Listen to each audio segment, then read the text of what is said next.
Simplify the following. To add or subtract radicals, first simplify each radical by expressing it as a mixed radical. For example, the square root of 8 plus the square root of 18, we can express root 8 as 2 root 2 and root 18 as 3 root 2. Only like radicals can be added or subtracted. These correspond to mixed radicals with the same radicand and the same index. Simply add or subtract the numbers outside of the radicals, making sure to keep the radicand and the index the same.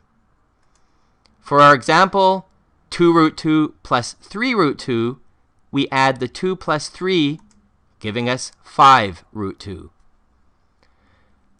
For example A, root 12 plus root 75, we can express root 12 as root 4 times root 3, and root 75 as root 25 times root 3. The square root of 4 is 2, and the square root of 25 is 5, giving us 2 root 3 plus 5 root 3. We now have like radicals, the same index corresponding to a square root, and the same radicand of 3. We can then add the 2 plus 5, giving us 7 root 3.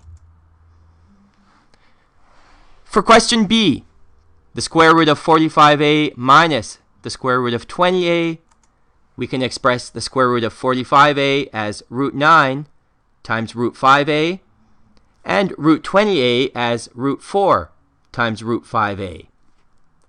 Root 9 equals 3, and root 4 equals 2, giving us 3 times the square root of 5a minus 2 times the square root of 5a.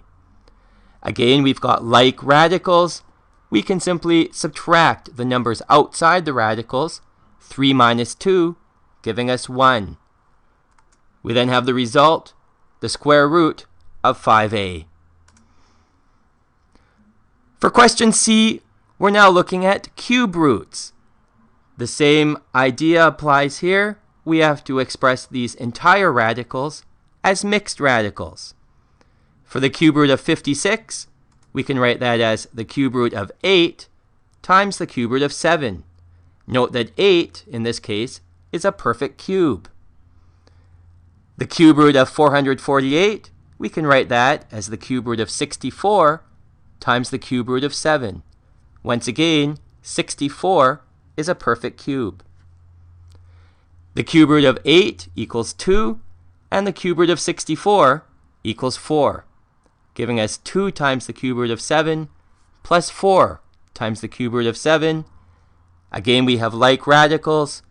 2 plus 4 equals 6, giving us a result of 6 times the cube root of 7. For question D, again, we have cube roots. We can express the cube root of negative 54t squared as the cube root of negative 27 times the cube root of 2t squared. The cube root of 128t to the 5 can be expressed as the cube root of 64t cubed times the cube root of 2t squared. The cube root of negative 27 is equal to negative 3. The cube root of 64t cubed is equal to 4t. We then have negative 3 times the cube root of 2t squared minus 4t times the cube root of 2t squared. Once again, we have like radicals. We can simply then add or subtract the numbers outside. This gives us negative 3 minus 4t, all multiplied by the cube root of 2t squared.